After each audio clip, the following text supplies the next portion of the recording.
Hi hello. പെട്ടെന്നാണ് മൈസൂരിൽ നിന്ന് നാട്ടിലേക്ക് ലീവ് കിട്ടിയത്. അപ്പോൾ ചാടിക്കയറി A1 ട്രാവൽസ് ബുക്ക് ചെയ്ത്.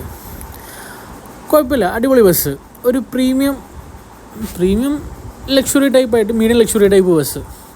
അടിപൊളിയാണ്. സർവീസ് ആയിക്കോട്ടെ, അവരുടെ ഡ്രൈവർമാരായിക്കോട്ടെ, അടിപൊളി ജേണി ആയിരുന്നു. കുറേ സീറ്റ് പോയി കിടന്ന്, അത് കഴിഞ്ഞ് അവരുടെ കൂടെ ഫ്രണ്ട് കയറിയിരുന്ന്, പിന്നെ അവരെന്നെ ഫുഡ് കഴിക്കാനായപ്പോൾ ഗുണ്ടൽപേട്ട് സ്റ്റോപ്പ് ചെയ്തിരുന്ന്. നമ്മൾ സാധാരണ KSRTC ഒക്കെ നിൽക്കുന്ന സ്റ്റോപ്പ് തന്നെ. ബട്ട് അതിന് ശേഷം അവരോട് പറഞ്ഞ് ഞാൻ മുന്നിലിരിക്കട്ടെ വെച്ചു. അങ്ങനെ അവർ മുന്നിലിരുത്തി കാട്ടിൻ്റെ ഉള്ളിൽ കൂടി ഫുൾ സീനായി. അടിപൊളിയായിരുന്നു. ആ ഒരു ബസ്സിൻ്റെ ഫ്രണ്ടിൽ ഇരുന്നിട്ട് യാത്ര ചെയ്യാൻ ഒരു രക്ഷയില്ലായിരുന്നു. എല്ലാ വ്യൂവും കണ്ട്, കാട്ടിൻ്റെ ഉള്ളിൽ നിന്ന് മൃഗങ്ങളെയും കണ്ട് അടിപൊളിയായിരുന്നു. എന്തായാലും പെരുന്നാൾ ആഘോഷിക്കാൻ പെട്ടെന്ന് നാട്ടിലെത്തി. ഏകദേശം ഒരു 12 o'clock ആകുമ്പോഴത്തേന് നാട്ടിൽ റീച്ചായി.